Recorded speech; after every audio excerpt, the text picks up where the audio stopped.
Hello everyone, आप सबका मेरे यूट्यूब चैनल पे स्वागत है ट्रिकी क्लासेस। आज हम रीजनिंग का अपना पहला टॉपिक करने जा रहे हैं, क्लोज डाइस। ठीक है, जो क्लोज डाइस होते हैं उन पे आज हम देखें कैसे कैसे क्वेश्चंस बन सकते हैं। तो आज पहले मैं उनके कॉन्सेप्ट्स डिस्कस करूंगा, फिर लास्ट में इन पे बेस्ड कुछ क्वेश्चंस आपसे सॉल्व करवा दूंगा। ठीक है, इस एक ही वीडियो में आपका ये चैप्टर कंप्लीट हो जाएगा। ठीक है, फिर हर तरीके के जो जो क्वेश्चंस जो पॉसिबिलिटी बनती है डाइस पे वो मैं आपको करवा दूंगा। ठीक है, फिर आपका इस पे जो भी क्वेश्चन आएगा आप इजीली कर पाएंगे। और मैं रीजनिंग के एक बात आपको और बता देता हूँ, रीजनिंग के आपके जितने भी टॉपिक हैं वो सारे करवाऊंगा। ठीक है, मैथ में भी जितने भी टॉपिक्स हैं धीरे धीरे वो भी मैं सारे चैप्टर वाइज पढ़ाऊंगा आपको। और जीके में भी मेन जो मोस्ट इम्पोर्टेंट टॉपिक हैं उनको कवर करवाऊंगा। तो आप सब मेरे साथ जुड़े रहिए। ठीक है, चलिए फिर आज हम अपना टॉपिक शुरू करते हैं। ठीक है, तो टाइप 1 में मैंने ये बना रखे हैं 2 डाइस, जिसमें 5 1 2 2 1 4। ठीक है, इसमें शो कर रहा है। तो इस टाइप 1 में क्या है, कॉन्सेप्ट क्या है कि इसमें 2 और 1 और इसमें भी 2 और 1 ये दोनों सेम है। तो इस केस में क्या होता है, जब भी किसी डाइस में 2 जो फेस है उस पर जो नंबर हो वो सेम हो, तो जो रिमेनिंग फेस होते हैं वो आपस में अपोजिट होते हैं। जैसे कि 2 और 1 ये तो सेम हो गए। ठीक है, तो ये 5 इस 4 के अपोजिट हो जाएगा। ठीक है, मैंने यहाँ पे बना के लिख भी रखा है कि 5 अपोजिट टू मतलब क्रॉसपॉन्ड हो जाएगा, अपोजिट होंगे। ठीक है, आप इसे ऐसे ही डायग्राम बना के अपनी कॉपी में नोट बना के लिख लीजिएगा, आपको क्लियर हो जाएगा। ठीक है, चलिए अब टाइप 2 देखते हैं। टाइप 2 में क्या होता है कि जैसे इसमें 1 3 2 3 5 6 इसमें कोई एक नंबर कॉमन होगा।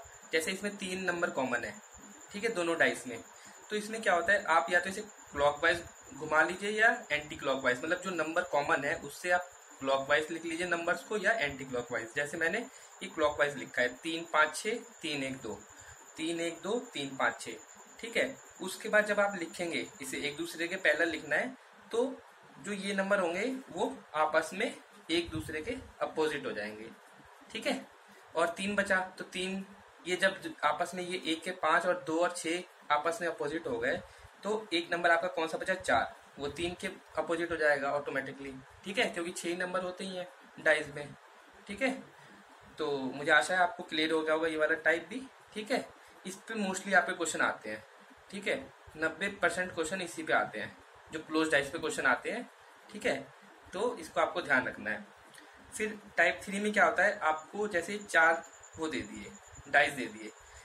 इसमें क्या होता है ना, बच्चे कंफ्यूज हो जाते हैं कई बार कि 4 दे दिए कैसे हमें पता करेंगे। इसमें कुछ होता नहीं है, बस ये इन दोनों टाइप को यूज करके ही हमें इसमें से जो इसका आंसर होता है निकालना होता है। ठीक है, इसको यूज करके आप एक चीज निकाल सकते हैं, फिर इसको यूज करके फिर 1 2 चीज निकाल सकते हैं, ऐसे आपका आंसर आ जाएगा। जैसे मान लीजिए इसमें 2 और 6 कॉमन है, मतलब मान लीजिए इसमें पूछ रखा होता कि 3 के अपोजिट बताइए कौन सा है। ठीक है, तो 2 और 6 कॉमन हो गया और 2 और 6 कॉमन, तो ये टाइप 1 बन गया, मतलब कि 3 के अपोजिट 4 हो गया। ठीक है, बाकी कुछ और भी पूछा होता तो वो भी हम अकॉर्डिंगली निकाल लेते। जैसे मान लीजिए यहाँ पे 4 6 5 है, यहाँ पे 4 2 1 है, तो इस वाले से हम क्या निकाल सकते हैं, अगर इसको हम लिखेंगे तो मान लीजिए क्लॉकवाइज लिखते हैं, यहाँ पे 4 यहाँ से क्लॉकवाइज लिखते हैं, तो 4 6 5 4 6 5 और यहाँ से क्या हो जाएगा 4 1 2 4 1 और 2, मतलब कि 6 1 के अपोजिट हो गया, 5 2 के और 4 3 ये हम निकाल ही चुके थे।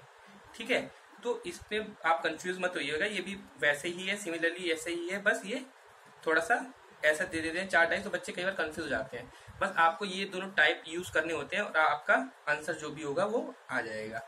ठीक है, अब हम इसके जो क्वेश्चंस, इन पे जो बेस्ड क्वेश्चंस हैं उनको करेंगे। ठीक है, ताकि आपका जो ये टॉपिक है यही क्लियर हो जाए और आप आसानी से कोई भी इस पे क्वेश्चन है आराम से कर पाए। ठीक है, इस टॉपिक को करने के बाद हम ओपन डाइस को भी सॉल्व करेंगे। आजकल उस पर भी क्वेश्चंस ज्यादा बन रहे हैं। ठीक है, वो थोड़ा टिपिकल हो जाता है क्योंकि उसमें केसेस थोड़े ज्यादा हो जाते हैं। ठीक है, लेकिन इस पे तो यही क्वेश्चन बनते हैं आपके, जो भी क्वेश्चन आएगा इस पे क्लोज डाइस पे आप 100% इन्हीं टाइप्स को यूज करके कर लेंगे। ठीक है, चलिए अब क्वेश्चंस देख लेते हैं। चलिए अब क्वेश्चन कर लेते हैं। ठीक है, ये पहला क्वेश्चन, ठीक है, इसमें 3 डाइस दे रखे हैं x y z। ठीक है, तो इसमें पूछ रहा है हमें 3 के अपोजिट कौन सा नंबर होगा। ठीक है। ये क्वेश्चंस आपका कई एग्जाम्स में आ रखा है, जैसे एसएससी सीजीएल 2017 में आया था, रेलवे एनटीपीसी 2015 में भी आ रखा है। ठीक है। और वीडियो में आ रखा है, वीडियो ये यूपी का एग्जाम होता है। ठीक है। सीटेट में आ रखा है और यूपी टेट में। तो ये लगभग सभी एग्जाम्स के लिए इंपॉर्टेंट है, क्योंकि डाइस का क्वेश्चन रीजनिंग में सभी कॉम्पिटेटिव एग्जाम्स में आ ही जाता है। ठीक है। चलिए अब इसको करते हैं। जैसे ये तीन हमें कंडीशन दे रखी है, हमें तीन के अपोजिट फाइंड करना है। तो पहले हमें ये देखेंगे कि तीन किस में है। तो तीन इस वाली डाइस में है, तो इसको तो हमें लेना ही है। ठीक है। अब देख लेते हैं तीन किसी और में कॉमन है, नहीं है। और इसमें जो नंबर है वो किसी और में कॉमन है, जैसे मान लीजिए 2 भी नहीं है, 5 है, 5 इसमें है। ठीक है। तो मैंने आपको 2 केस बताए थे, एक में 2 कॉमन होंगे, जैसे कि 1 और 4, 4 और 1। ठीक है। जब 2 कॉमन होंगे तो रिमेनिंग अपोजिट हो जाते हैं, आपस में अपोजिट, जैसे 5 और 6 हो जाते हैं इस केस में। ठीक है। पूछा ये है, लेकिन मैं समझा दे रहा हूँ दोनों केस ताकि क्लियर हो जाए। जैसे 4 1, मान लीजिए इसमें पूछा होता 5 के अपोजिट क्या है, एक मैंने इसमें एडिशनल जोड़ दिया। ठीक है। तो 1 4 हो गए कॉमन, तो 5 के अपोजिट 6 हो जाता। ठीक है। चलिए अब अपने क्वेश्चन पे आते हैं। हमारा क्वेश्चन था 5 1 मतलब कि 3 के अपोजिट, तो इसमें 5 कॉमन है, इसमें 5 कॉमन है। ठीक है। अब आप इसे क्लॉकवाइज या एंटी क्लॉकवाइज कैसे भी लिख सकते हैं। ठीक है। मान लीजिए मैं इसे एंटी क्लॉकवाइज लिखता हूँ। ठीक है। ऐसे, तो यहां से भी एंटी क्लॉकवाइज लिखना पड़ेगा। ठीक है। तो कैसे नंबर आ जाएंगे आपके 5 4 और 1। अब इसको करेंगे तो क्या आ जाएगा 5 2 और 3। ठीक है। तो मतलब कि 3 के अपोजिट कौन सा नंबर हो गया आपका, 1 हो गया। ठीक है। इसमें मैंने आपको दोनों केसेस समझा दिए जो होते हैं। ठीक है। तीसरा केस तो आपको बताया था 3 4 दे देंगे तो वो तो ये होगी ऑटोमेटिकली। ठीक है। 2 3 4 डाइस दे देंगे आपको, मतलब ब्लफ करने के लिए। बस आपको पहचानना है कि हम कोई सा एक केस पहचान के हम अपना आंसर निकाल लेंगे। ठीक है। तो ज्यादा डाइस देख के आपको कंफ्यूज नहीं होना इन क्वेश्चंस में। ठीक है। चलिए अब सेकंड क्वेश्चन देख लेते हैं। सेकंड क्वेश्चन ये दे रखा है, 2 डाइस दे रखे हैं और पूछा है 5 के बॉटम में। बॉटम का मतलब वही कि अपोजिट में हो गया ना, कि अपोजिट में कौन सा होगा। ये क्वेश्चन भी कई एग्जाम्स में आ रखा है, जैसे UP police, super TET, FCI, KVS और दिल्ली पुलिस। ठीक है। तो ये जो क्वेश्चंस आ रखे हैं मैं वही करवा रहा हूँ। ठीक है। जो कई बार आ चुके हैं, ताकि आप 1-2 क्वेश्चंस भी समझ जाएंगे। उसके बाद आपको बस प्रैक्टिस करनी है, इसमें कोई ज्यादा टाइम नहीं देना आपको। 5-5 6-6 क्वेश्चन भी आप लगा लेंगे, आपका इस पे मार्क्स 100% श्योर हो जाएगा। ठीक है। गलत होने की संभावना नहीं रहती एक बार अगर समझ जाएंगे तो कॉन्सेप्ट आप। ठीक है। चलिए अब इसे करते हैं। इसमें देखिए एक ही कॉमन है। ठीक है। अब जब इसे क्लॉकवाइज आप वो करेंगे तो क्या आ जाएगा आपका 5 1 और 3। ठीक है। सॉरी, क्लॉकवाइज नहीं, एंटी क्लॉकवाइज। अब इसे जब एंटी क्लॉकवाइज लिखेंगे तो 5 2 और 4, 5 2 4। ठीक है। तो 5 के हमें मतलब कि 1 और 2 तो आपस में भी अपोजिट हो गए, 3 और 4 तो बचा क्या, 6 बचा। तो मतलब जो 5 होगा वो 5 के अपोजिट 6 होगा। ठीक है। बॉटम में नंबर। ठीक है। तो आई होप आपको ये कॉन्सेप्ट क्लियर हो गया होगा क्लोज डाइस का। अब हम एक क्वेश्चन ओपन डाइस पे देख लेते हैं, वो बड़ा इंपॉर्टेंट है। ठीक है। वो आपका जो मेंस लेवल का क्वेश्चन पेपर होता है वो उसमें ज्यादा आते हैं। ये प्री में, जैसे आपका रेलवे के एग्जाम, सब में प्री मेंस दोनों एग्जाम्स होते हैं। ठीक है। तो प्री में तो क्लोज डाइस का दे देगा क्योंकि आसान होता है, और मेंस में ओपन डाइस का देता है क्योंकि उसमें थोड़ा टाइम लगता है। ठीक है। मैं आपको एक क्वेश्चन करा देता हूँ, आपको क्लियर हो जाएगा एक ही क्वेश्चन से। ठीक है। चलिए अब हम ओपन डाइस देख लेते हैं। ओपन डाइस ज्यादा इंपॉर्टेंट है क्योंकि अब ये इस पे ही ज्यादा क्वेश्चंस बन रहे हैं। ठीक है। क्लोज डाइस पे भी बनते हैं, लेकिन अब इस पे थोड़ा टिपिकल बन जाते हैं क्वेश्चंस। ठीक है। तो ये बहुत इंपॉर्टेंट है, इसको आप अच्छे से समझ लीजिएगा। ठीक है। एक बार समझ लेंगे तो आपका इस पे मार्क्स कंफर्म हो जाएगा। ठीक है। चलिए फिर स्टार्ट करते हैं। इसमें 5 टाइप्स होते हैं। ठीक है। इन 5 टाइप्स की अगर जो पोजीशन है उसके हिसाब से आप इसके अपोजिट नंबर याद कर लेंगे। याद करना ही पड़ता है इसके, कैसी इसकी पोजीशन होगी तो कौन किसके अपोजिट होगा फेस। ठीक है। जैसे फर्स्ट केस आपका ये हो गया। ठीक है। इसमें जब ये डाइस ऐसा बन रहा होगा, ठीक है, जब कॉर्नर कॉर्नर में जब एक एक फेस होगा और 4 मिडल में होंगे, तो उस केस में क्या होगा, जो 1 होगा वो 6 के अपोजिट होगा, 2 4 के अपोजिट होगा और 3 5 के अपोजिट होगा। ठीक है। तो ये सब आपको अपने नोट्स पे बना के एक बार नोट्स बना के लिख लेना है, ताकि आप 2-3 बार रिवीजन कर लेंगे। उसके बाद कोई भी इस पे क्वेश्चन आएगा आप बहुत ही आसानी से बहुत ही कम टाइम में कर लेंगे। ठीक है। जैसे इस केस में क्या होगा, जिसमें 1 2 3 एक साइड होंगे और 4 5 6, इस केस में क्या होगा आपका 1 के अपोजिट 3 हो जाएगा, 4 के 6 हो जाएगा, जो बचा वो आपस में अपोजिट हो जाएंगे। ठीक है, काफी आसान है, ये नहीं कि इसमें आपको ऐसा लगेगा कि काफी कॉम्प्लेक्स है। 3 4 बहुत आसान है, 1 2 में थोड़ा बस चेंज होगा, नहीं तो सारे एक जैसे ही हैं। जैसे देखिए इसमें 2 का 4 अपोजिट हो गया, 3 का 5 हो गया और 1 और 6 आपस में हो गए। इसमें भी 1 का 3 हो गया, 4 का 6 हो गया और 2 5 आपस में हो गए। ठीक है, तो यहाँ पे मैंने जो ये अपोजिट है एक दूसरे के वो लिख रखे हैं। ठीक है, आप भी ऐसे ही नोट्स बना के लिख लीजिएगा। ठीक है, अब इस केस में क्या होगा, जिसमें 4 मिडल में होंगे, एक ऊपर साइड होगा और एक नीचे साइड होगा फेस। तब 1 के अपोजिट 4 और 3 के अपोजिट 6, ये तो हो ही रहा था, और जो रिमेनिंग बचे 2 और 5 वो आपस में हो गए अपोजिट। ठीक है, तो ये बहुत आसान है। अब जैसे इस केस में क्या होगा, फोर्थ केस में इसमें हो जाएगा आपका 1 के अपोजिट 5, 3 के अपोजिट 6 और 2 और 4 आपस में अपोजिट हो गए। मतलब कि 4 केस तक तो लगभग सेम ही पैटर्न पे सब अपोजिट हो रहे हैं, है ना। बस ये लास्ट केस है, इसमें थोड़ा सा अंतर है और यही आपको ध्यान रखना है। इसमें भी कोई ज्यादा वो नहीं है डिफरेंस, जैसे 1 के अपोजिट 4 हो गया, 3 के 5 और 2 के 6। ठीक है, ये आपको ध्यान रखने हैं।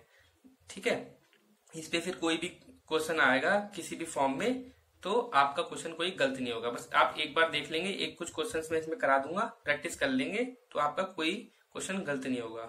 अच्छा, एक चीज और, मैं कल जब क्लोज डाइस बता रहा था उसमें 2 डाइस रह गए थे, इस पे क्वेश्चन अब आते नहीं है, लेकिन मैं इसी को भी बता देता हूँ। ठीक है, बाई चांस मान लीजिए आ ही गया तब, लेकिन अब आते नहीं है, ये ओल्ड फैशन क्वेश्चन हो गए हैं। जैसे एक डाइस होता है ऑर्डिनरी डाइस, जिसका सम नॉट इक्वल टू 7 होता है। ठीक है, और एक डाइस होता है स्टैंडर्ड डाइस, जिसका सम 7 होता है। तो जिसमें ये पता कैसे चलेगा कि कौन सा ऑर्डिनरी डाइस है कौन सा स्टैंडर्ड। ऑर्डिनरी डाइस में आपको जो 3 फेस दिख रहे होंगे उसमें किसी ना किसी का सम 7 हो जाएगा, जैसे 5 और 2 7 हो गया, है ना। तो आप समझ जाएंगे ये ऑर्डिनरी डाइस है। और स्टैंडर्ड डाइस में क्या होगा, इसका सम 7 होता है। ठीक है, तो 5 के अपोजिट क्या हो जाएगा 2, 7 में से माइनस कर देंगे, 1 के अपोजिट हो जाएगा 7 - 1 6। ठीक है, 5 के हो जाएगा 2 और 1 के हो जाएगा आपका 6, क्योंकि इसका सम 7 होता है। 4 का अपोजिट हो जाएगा 3। ठीक है, और इसमें हमें ध्यान रखना है कि इसका अपोजिट कभी भी 7 नहीं होगा, जैसे 5 का कभी भी 2 नहीं हो सकता। ठीक है, ये चीज ध्यान रखनी है। इस पे क्वेश्चंस आते नहीं है, लेकिन मैंने बता दिया कि कंप्लीट आपका पूरा टॉपिक कवर हो जाए। ठीक है, चलिए अब इस पे जो क्वेश्चंस आ रखे हैं एग्जाम्स में वो कर लेते हैं। ठीक है, फिर आपको बिल्कुल क्लियर हो जाएगा। चलिए अब अपना नेक्स्ट क्वेश्चन देख लेते हैं ओपन डाइस पे। ये मोस्ट इंपॉर्टेंट क्वेश्चन है। ठीक है, ये कई एग्जाम्स में आ रखा है और आजकल के ट्रेंड में ये ऐसा ही क्वेश्चन आ रहा है। ठीक है, क्लोज डाइस पे भी आ रहे हैं क्वेश्चन, लेकिन इस पे ज्यादा क्वेश्चन पूछे जा रहे हैं। ठीक है, ये question SSC CGL IB, SSC JE, video, lower PCS और सी सेट में भी आ रखा है। ठीक है, तो आप इसी से अंदाजा लगा सकते हैं कितना इंपॉर्टेंट क्वेश्चन है ये। ठीक है, जो यूपीएससी में सी सेट का फर्स्ट पेपर होता है उसमें ये क्वेश्चन आ रखा है। ठीक है, तो इसमें हमें क्या बताना है, पॉसिबल डाइस। पॉसिबल डाइस मतलब कि इस पैटर्न को देख के, मतलब कि जो ये ओपन डाइस है इसको देख के हमें बताना है इनमें से कौन सा डाइस बन सकता है। तो वो हम कैसे पता करेंगे, तो कॉन्सेप्ट वही है जो मैंने आपको बताए थे। जैसे पहले हम अपोजिट निकाल लेंगे। ठीक है, जैसे ट्राइंगल का अपोजिट हो जाएगा सर्कल। ठीक है, ट्राइंगल का आपका अपोजिट हो गया सर्कल। फिर ये स्टार आपका अपोजिट हो गया पैरेललोग्राम के, स्टार आपका अपोजिट हो गया आपका पैरेललोग्राम के। फिर एट द रेट आपका अपोजिट हो गया एक्स के। ठीक है, तो एट द रेट आपका अपोजिट हो गया एक्स के। अब हमें क्या ध्यान में रखना है कि आप खुद सोचिए, कोई भी जो अपोजिट होगा तो अगर उसकी एक फेस दिख रहा होगा तो ये तो ऑब्वियस है उसका दूसरा फेस नहीं दिखेगा, है ना। जैसे मान लीजिए ये एट द रेट दिख रहा है तो उसके नीचे वाला थोड़ी दिखेगा। ठीक है, तो हमें वही कॉन्सेप्ट यूज करना है कि कोई भी जो अपोजिट फेस जिसमें दिख रहे होंगे वो हमारा नहीं बनेगा, और अगर तीनों जो फेस होंगे वो अलग अलग होंगे, ठीक है, मतलब अपोजिट नहीं शो हो रहे होंगे, वो हमारा बन जाएगा। जैसे हम चेक करते हैं, जैसे ट्राइंगल है तो हमें सर्कल नहीं दिखना चाहिए, ट्राइंगल तो सर्कल नहीं दिख रहा, ठीक है, लेकिन स्टार और पैरेललोग्राम ये अपोजिट है, ये दोनों हमें दिख रहे हैं, तो ये मतलब कि ये हमारा नहीं बनेगा। ठीक है, अब सेकंड देखते हैं, एट द रेट है मतलब हमें क्रॉस नहीं, एक्स नहीं दिखना चाहिए, लेकिन एट द रेट के हमें एक्स दिख रहा है ना, क्योंकि वो तो अपोजिट होना चाहिए था, मतलब बॉटम में होना चाहिए था, तो आपका ये भी नहीं बनेगा। अब सी देखते हैं। सर्कल है मतलब कि हमें ट्राइंगल नहीं दिखना चाहिए, नहीं दिख रहा। फिर स्टार है, हमें पैरेललोग्राम नहीं दिखना चाहिए, स्टार पैरेललोग्राम नहीं दिख रहा है। और एट द रेट का हमें क्रॉस नहीं दिख रहा, मतलब आपका ये क्वेश्चन बनेगा। ठीक है, तो हमें यही बताना था। ठीक है, इसको भी आप चेक कर सकते हैं, ये भी नहीं बनेगा। तो ये मोस्ट इंपॉर्टेंट क्वेश्चन है।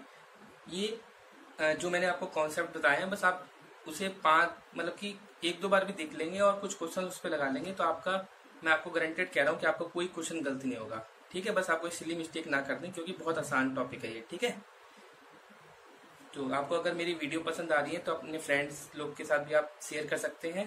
ठीक है, और अगर आपको कोई टॉपिक रीजनिंग में लग रहा है कि आपको मतलब उसमें दिक्कत है तो आप मुझे शेयर कर सकते हैं, तो मैं उस पर पहले वीडियो बना दूंगा। ठीक है, चलिए, so thank you for watching my video. Please like, subscribe and press the bell icon. Thank you.